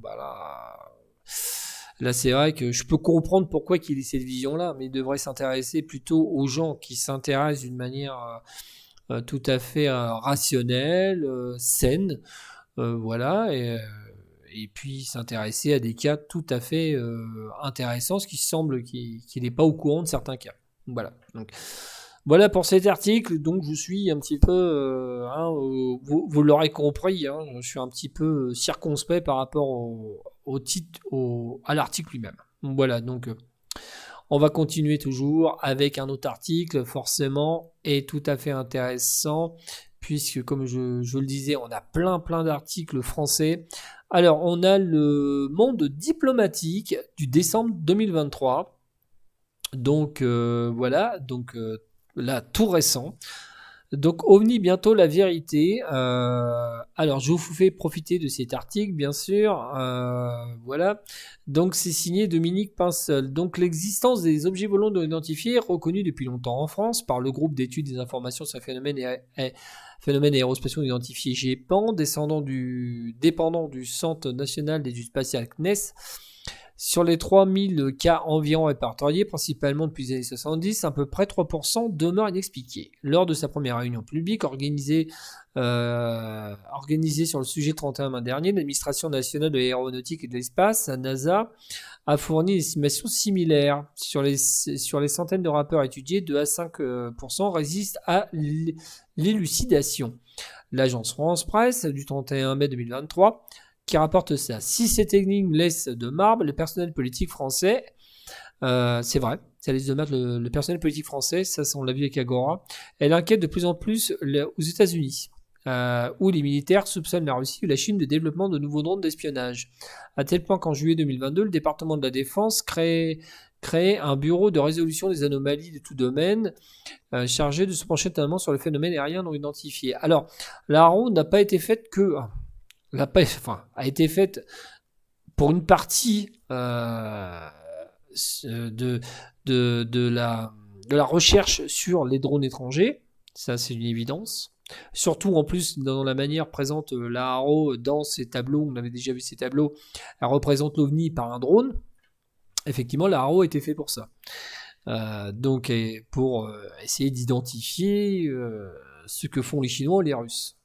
Mais ça a été aussi, elle est faite aussi, la Haro est fait aussi pour l'organisme a été fait pour identifier ce qui est de l'ordre de la non-conventionnalité. Hein. On l'avait déjà vu, hein. Sean Kirkpatrick d'ailleurs, Dr. Sean Kirkpatrick l'avait déjà déclaré. Donc ce nouvel intérêt stratégique n'a pas manqué de réactiver le conspirationnisme propre de la culture ufologique américaine. Oui, c'est vrai. On peut pas le nier. Vers la fin des années 70, le secret de la guerre froide avait nourri les rumeurs d'un complot gouvernement destiné à cacher au public la récupération d'un géant extraterrestre écrasé au Nouveau-Mexique en 1947. Donc Roswell, cette affaire de Roswell passée dans la culture populaire à travers la série X-Files. Ça, j'en ai déjà parlé dans un de mes articles. Notamment sert depuis de récit matriciel à tous les croyants persuadés que la vérité est ailleurs. Alors déjà... croyant, oui. Oui, il y a une forme de croyance dans le domaine de l'ufologie, j'en ai déjà parlé, j'ai écrit un article sur Medium d'ailleurs, je vous conseille d'aller le lire ou de regarder justement ma vidéo qui en parle. Effectivement, et d'ailleurs je parle dans le phénomène de croyance d'X-Files aussi, donc là-dessus on est raccord. Donc l'intérêt pour la question c'était quelque peu émoussé en tournant des années 2010, même si en 2016 probablement par électoralisme plus que par conviction, Madame Hillary Clinton avait promis de faire toute la lumière sur les ovnis. Une fois élue, une révélation du New York Times a subitement remis la thématique au goût du jour en 2017. 3 journalistes, dont Ken Blumenthal, grand passionné d'ufologie, dévoilent l'existence jusqu'à tenue secrète d'un programme avancé d'identification des menaces, donc aérospatiale, la ATIP, financé par le gouvernement américain de 2007 à 2012. Les sommes engagées s'avèrent dérisoires, 22 millions de dollars, c'est vrai, mais il n'en faut pas davantage pour lancer la machine et susciter de nouvelles opérations médiatiques et commerciales exploitant de manière innovante ce vieux filon. Alors c'est vrai, je suis pas opposé à ce journaliste, à Dominique Pinceul, que c'est un filon. Si on a déjà parlé de Corbel, Knapp et puis Ross Coulthard, ça a l'air d'être un filon. Il faut l'avouer, il faut quand même se faire raison, c'est un filon. C'est un filon, buzz, commercial, etc. Et peut-être qu'il y a très peu de vérité en fait dans ce que disent tous ces gens-là. Donc aux États-Unis particulièrement, les ovnis représentent un potentiel économique colossal, c'est vrai. En 2021, un sondage révélait que plus de la moitié des 10 000 adultes interrogés étaient convaincus de leur origine extraterrestre. C'est assez incroyable. Les géants comme Disney ou Warner Bros, Discovery saturent d'ailleurs les écrans de leur fiction fantastique face à cette oligopole. Tom DeLonge, ancien chanteur et guitariste du groupe de rock Blink 182, est partisan illuminé de la théorie. C'est sympa, ça, est partisan illuminé des théories ufologiques les plus folles, a mis au point de nouvelles recettes pour attirer l'attention du public. En 2017, il l'associe à Gene Sullivan, ancien agent de l'agence centrale de la CIA, pour fonder une entreprise hybride à mi-chemin entre le divertissement et la divulgation des documents concernant les ovnis. C'est vrai.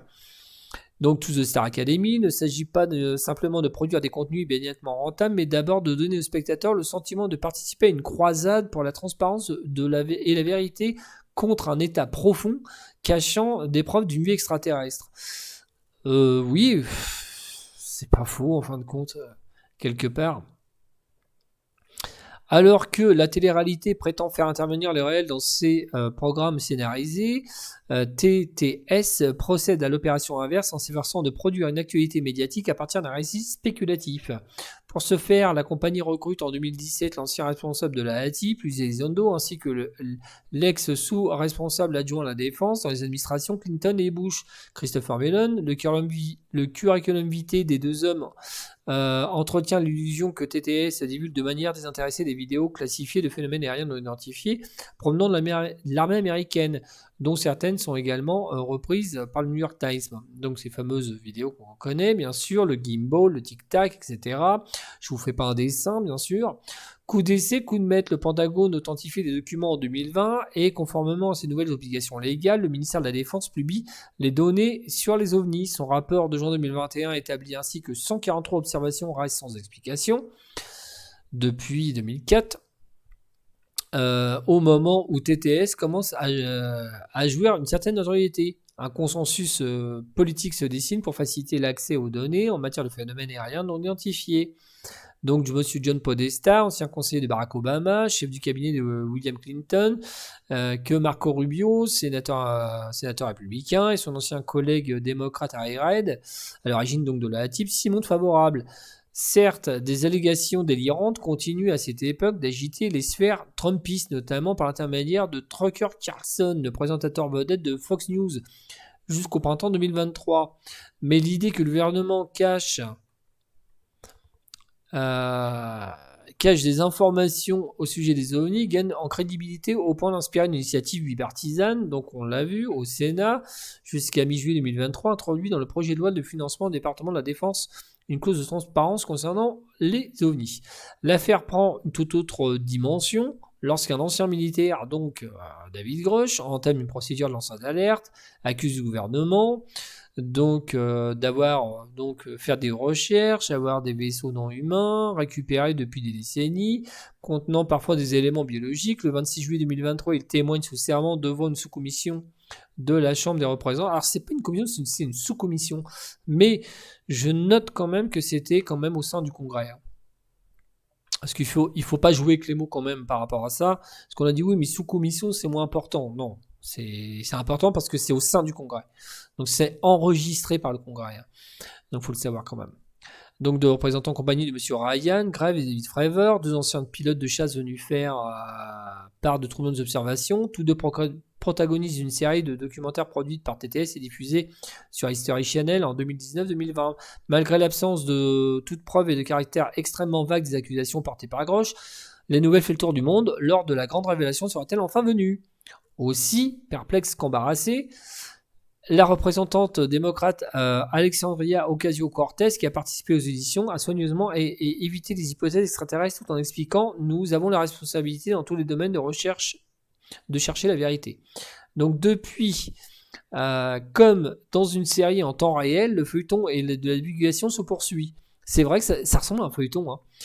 Sans qu'aucun dénouement se profile. Et à chaque supposée décisive, à chaque étape supposée décisive, le fin mot de l'histoire est différé. En septembre, la communauté ufologique trépignait en attendant le rapport de la NASA sur les ovnis, lequel a finalement conclu qu'à ce jour, rien n'indiquait quelconque phénomène extraterrestre. Mais il recommence avec le phénomène extraterrestre. Le phénomène ovni, c'est pas un phénomène extraterrestre, c'est un phénomène ovni, ou un phénomène aérien non conventionnel, ou un phénomène aérospatial non identifié. Et pourquoi il parle de phénomène extraterrestre? Mais c'est toute obsession, hein. C'est dingue. Quant aux auditions menées au même moment devant le Congrès mexicain, elles sont tombées dans le ridicule avec l'exposition de fausses momies, de prétendues créatures donc venues d'ailleurs. C'est vrai que ça a été quand même assez... bon, c'est pas terrible. Donc voilà, en l'absence d'éléments tangibles et professionnels, des petits hommes verts dont TTS n'est qu'un acteur parmi d'autres doivent tenir le public en haleine. C'est vrai, on a dénoncé, hein, on dénonce, moi je dénonce certains acteurs de tenir le public en haleine en racontant n'importe quoi ou en travaillant l'émotionnel dans le narratif pour pouvoir maintenir toujours la communauté ufologique et l'exciter à chaque fois. Hein, on l'a vu par exemple avec les récentes déclarations de David Grosch qui en fait sont montées d'un cran. C'est encore de plus en plus fantastique. Bon, on n'a toujours rien hein, pour l'instant, mais c'est vrai que j'ai l'impression, mais ça risque de s'user. Faut pas que ça continue comme ça parce que si ça continue comme ça va s'user et donc ça va imploser et puis le ballon va complètement dégonfler et on n'entendra plus parler des ovnis pendant 20 ans.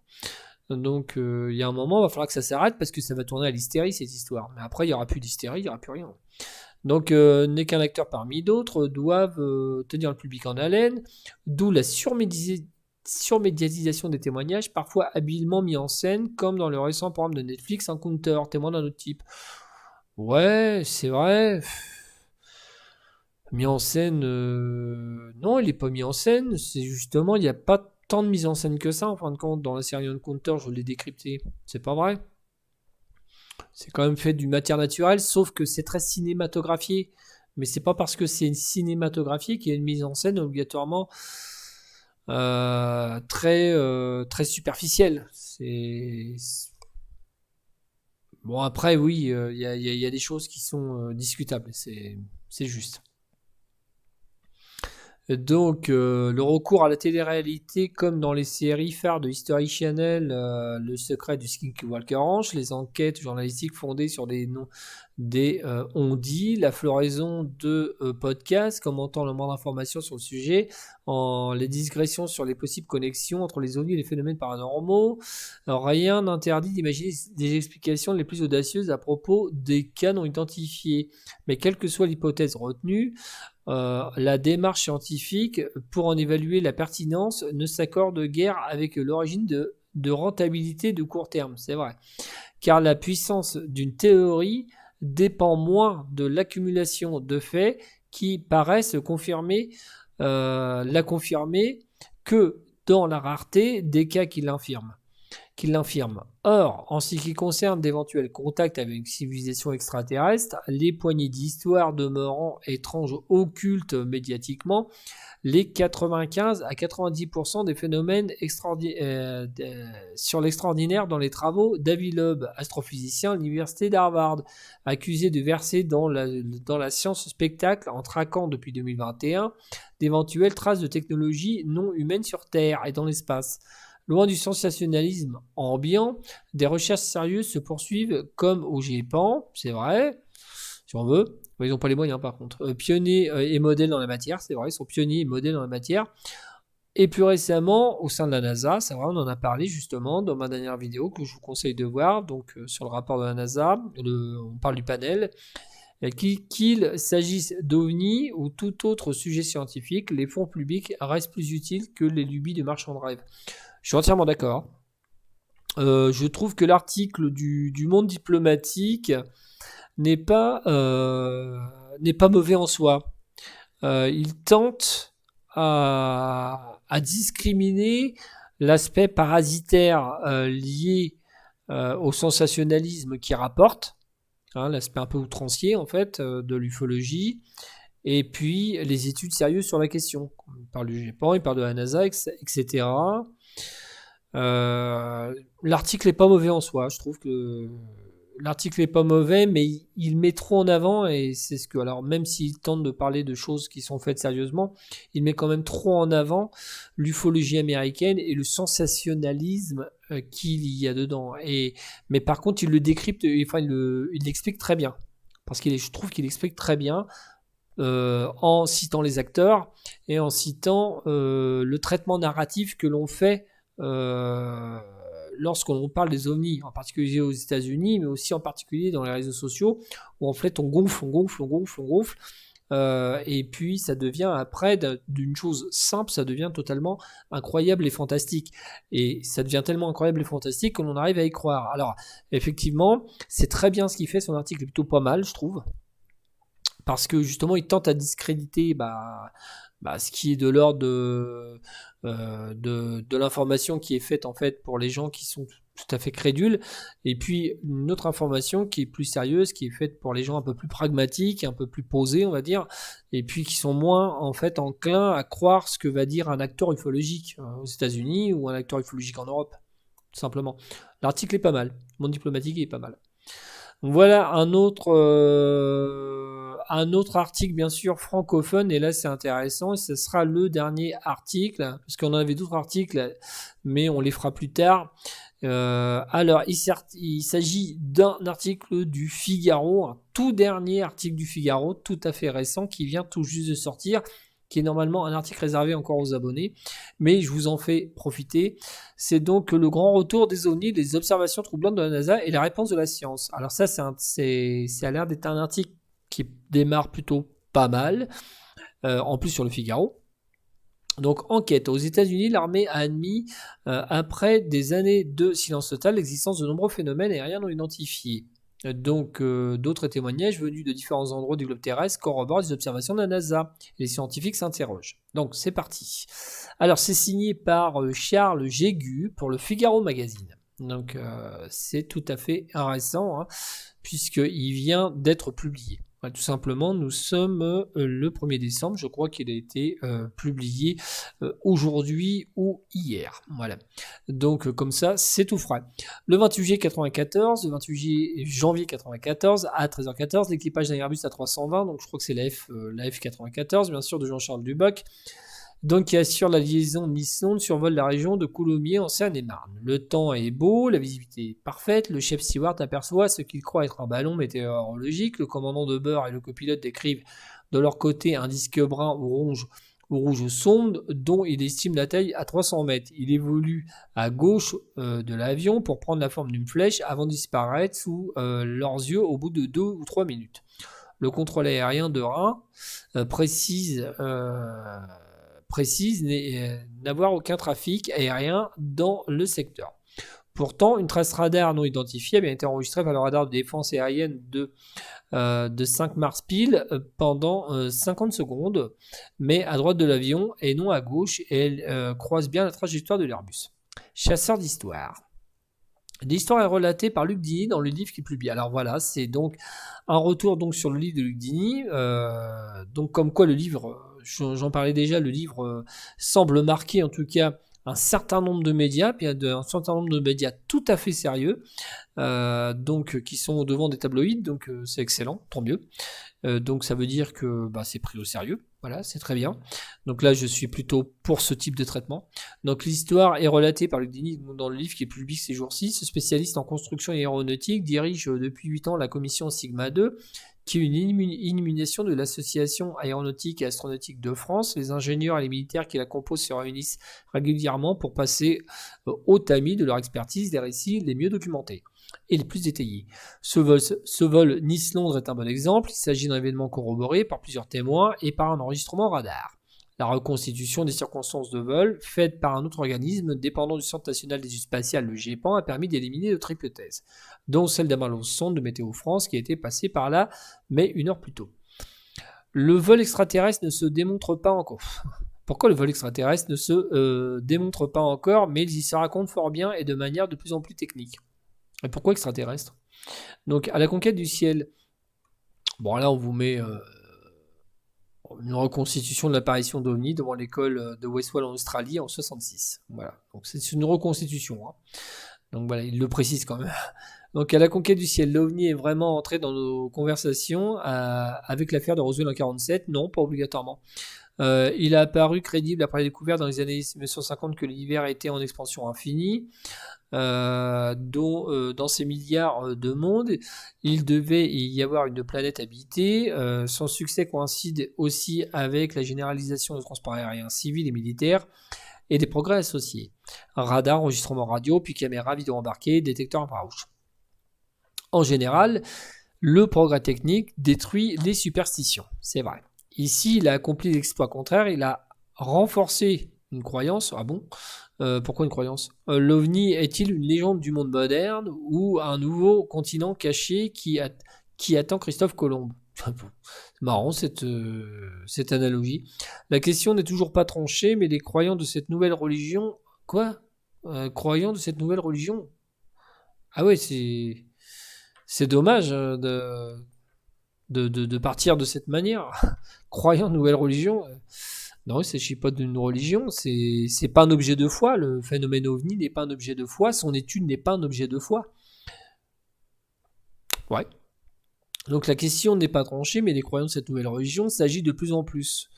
Ah ouais, d'accord. Ces ovnivores insatiables, les rêveurs d'azur, sont convaincus que les portes de nos perceptions vont enfin s'agrandir. Ah ouais, d'accord. Non, tout va bien.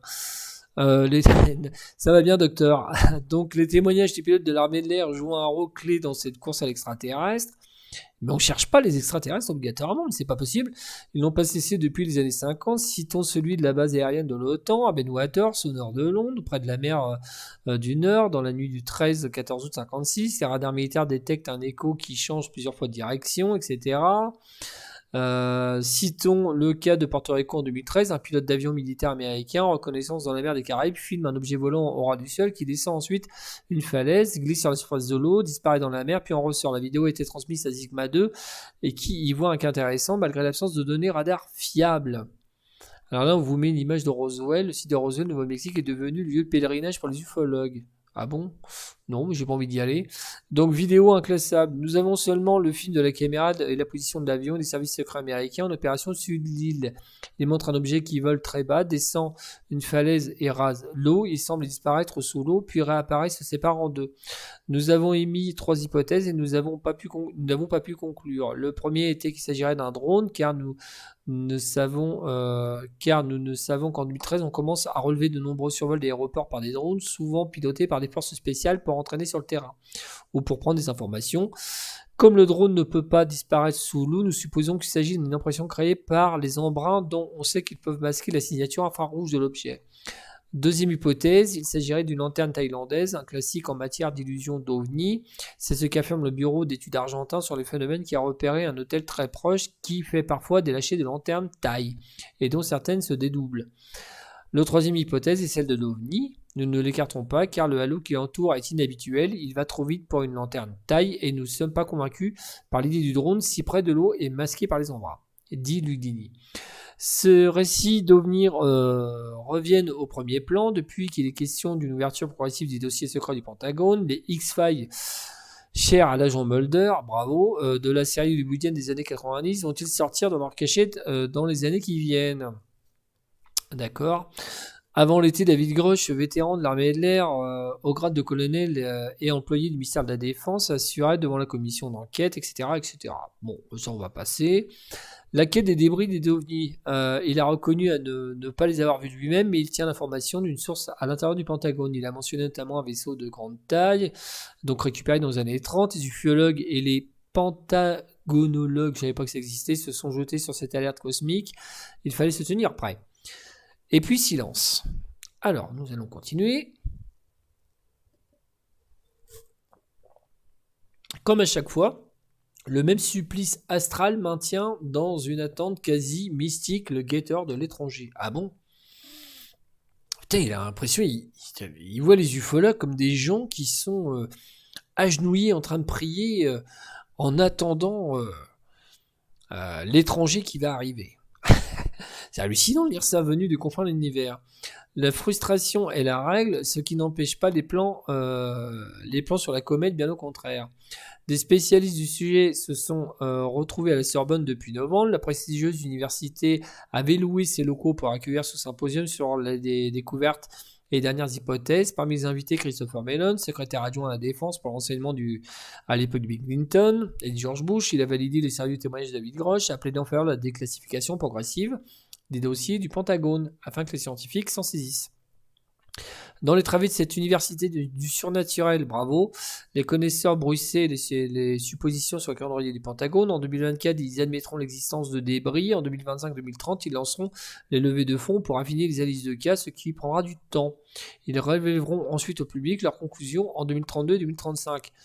Nous rapporte l'un d'entre eux. Parmi les vieux crooners de l'ufologie scientifique, ce n'est pas contradictoire, on croise Jacques Vallée, bravo, sympa, gentil quoi. Octogénaire couronné d'une houppe de cheveux blancs, Vallée est un astrophysicien de formation qui a migré en Californie et s'est passionné par les premières recherches sur l'intelligence artificielle, puis sur le traitement des bases de données en informatique. Cela ne l'a pas empêché de poursuivre son rêve d'OVNI. Il est convaincu que ceux-ci se manifestent depuis une autre dimension dans l'espace quantique qui ne peuvent pas détecter les télescopes qui, en effet, n'ont toujours pas confirmé d'images de ciel remplies de vaisseaux spatiaux. Bah non, ils sont pas faits pour ça en même temps, si vous le saviez, les télescopes. Ils sont pas faits pour détecter des vaisseaux spatiaux. C'est pas le but d'ailleurs. D'abord, ça serait des mauvais pour capter des ovnis. Un télescope, c'est pas fait pour ça. Donc, il faut aller se renseigner. Depuis des années, Jacques Vallée travaille sur l'analyse d'échantillons d'un crash supposé d'ovnis recueillis sur le site de Trinity, non loin de l'essai de la bombe atomique du projet Manhattan et sur le site brésilien d'Ubatuba en 1957 au sud de Rio. La fin du déni américain. L'analyse chimique des débris que j'ai récupérés a révélé un magnésium beaucoup élevé, enfin très élevé. Voilà. De très nombreux pays, dont bien sûr la Russie et la Chine, ont mis en place des systèmes de veille dans les 50 dernières années, mais le ciel des États-Unis semble briller plus que d'autres. Non, c'est parce qu'ils s'en occupent peut-être plus et puis que d'un point de vue populaire, on en parle plus, mais sinon, il y a autant d'observations. Histoire mondiale, mais copyright américain, putain, mais c'est un imbécile, c'est pas possible. Les autorités américaines ont longtemps fait le choix du double jeu. Ils ont officiellement nié le sérieux de l'hypothèse extraterrestre tout en l'étudiant officieusement. Le journaliste Lesekin a expliqué les causes de cette omerta des ovnis dans son fameux livre. Des généraux pilotes parlent. Pendant la guerre froide, les hommes verts venus du ciel inquiètent moins que le péril rouge. Washington... Complètement, c'est stigmatisant, c'est incroyable. Washington ne veut pas exposer les foules crédules et dépathiques fabriquées de toutes pièces par les soviétiques. C'est pourquoi en 1969, pour refroidir les ardeurs d'une communauté d'ufologues toujours plus vaste et toujours plus fervente, ce sera bien le temps des films cultes de la guerre le film culte de la guerre des étoiles. Le gouvernement américain a commandé à Edward Condon, physicien réputé très sceptique, de rédiger un rapport sur le sujet. Le projet Blue Book annonce une fois pour toutes que ces rapports d'OVNI sont une perte de temps. Il expliquait que ces phénomènes par des illusions météorologiques, on rappelle le rapport Condon. La règle de circuler, il n'y a rien à voir, n'a plus varié depuis, une attitude que Lesekin déplore en l'opposant au choix français. Le rapport Cometa, remis en 1999 par le général de l'Eliti à Matignon, disait le contraire du projet Blue Book. Il affirmait que toutes ces histoires à dormir debout doivent être prises au sérieux. C'est en lisant quelques années plus tard que j'ai mesuré l'importance du sujet, dit-elle, qui depuis a été la championne avec de nombreux appuis au sein de l'administration américaine d'une normalisation de la communication sur le sujet. Info ou intox ? Cela fut enfin possible quand fut en 2017, donc la vidéo filmée des avions. En 2021, le Pentagone a enfin publié un rapport qui admet l'existence de 144 cas inexpliqués entre 2019 et 2021. Un chiffre bas selon les spécialistes. Cette effervescence a gagné jusqu'au patron de la NASA, qui est en fait pour l'étude. Donc nous espérons que ce n'est pas un adversaire ici sur Terre qui a ce genre de technologie. Donc le but c'est de savoir. En fait, ce que c'est normal, ça fait partie de la défense. Il n'est pas difficile de soupçonner dans ces mises en scène une formidable opération de propagande du Pentagone et des différentes agences américaines afin de célébrer l'Amérique, cette cité sur la colline, seule capable de communiquer avec d'autres galaxies ou enfin de détourner l'attention d'autres opérations confidentielles. certainement un peu des deux. Ah bon, et pourquoi? Alors oui, ils pensent qu'en fait que si j'analyse en fait ce qu'il vient d'écrire, ils pensent que les ovnis sont utilisés effectivement euh, pour détourner l'attention, comme ça a été fait par exemple à l'époque des tests du U2, etc., ou du test du F-117, où on a eu effectivement des périodes d'observation d'OVNI. Enfin, il y a eu beaucoup de choses qui ont été racontées à l'époque des tests, et on s'aperçoit aussi qu'il y a aussi des opérations de désinformation liées justement liées à cela. Donc, ce qui n'est pas faux en soi, puisque c'est documenté, c'est parfaitement documenté, surtout en ce qui concerne le U2, donc avec la CIA. Mais, mais c'est peut-être un peu des deux, mais c'est pas que ça. CIA et KGB aujourd'hui se sont souvent affrontés par OVNI interposés, les utilisant pour camoufler les programmes de recherche, comme les fameux avions d'espionnage U2. Bon, note Luc Dini, récemment la Chine est entrée dans la danse, elle a aussi reconnu plusieurs reprises avoir constaté des incursions régulières d'OVNI dans son espace aérien. Peut-être saura-t-on prochainement si Xi Jinping et Joe Biden en ont parlé il y a 10 jours, car les incidents sino-américains ont été nombreux cette année sur ce dossier. Donc le 4 février, des ballons en Alaska, le lendemain, un même objet repéré, le lendemain justement du cas de l'Alaska, du 10 février, un autre objet, et encore le surlendemain, un objet octogonal avec des cordes qui pendaient selon le Pentagone a été abattu dans le Michigan. Donc ce dernier engin est-il en réalité un dirigeable chinois? Le grand public ne le saura pas, mais la Maison Blanche niera tout indice extraterrestre. Dans ses mémoires, Barack Obama raconte qu'il n'y avait qu'une seule question à poser aux militaires et aux services secrets quand il prit ses fonctions en 2008. Alors, est-ce qu'ils existent? À ce jour, personne ne lui a encore répondu par l'affirmative. Ou alors, il sait se taire, comme tous ceux qui savent. Voilà, donc avec la présentation du livre de OVNI Lumière sur les dossiers déclassifiés du Pentagone de Luc Dini, donc chez Michel Lafon. Voilà. Que dire? Que dire? Bah, que dire de l'article? C'est un peu discriminant si on fait une analyse. Il y a un côté discriminant, un côté où on pratique une forme de stigmatisation, où on fait de la généralité de ceux qui s'intéressent au sujet. Et en plus de ça, cette forme de stigmatisation n'aide pas non plus, encore une fois, le témoin à venir témoigner, puisque tout est vu sous le prisme en fait de la question extraterrestre et sur les questions de la croyance. Donc déjà c'est mauvais. De plus, l'article du journaliste se base sur l'utilisation effectivement de données, d'utilisation de sujets ufologiques pour faire de la désinformation et pouvoir aussi permettre en fait un parasitage de certaines données liées à la technologie conventionnelle, c'est-à-dire que bon bah voilà, on va réenchérir sur les ovnis pour pouvoir continuer à tester nos appareils.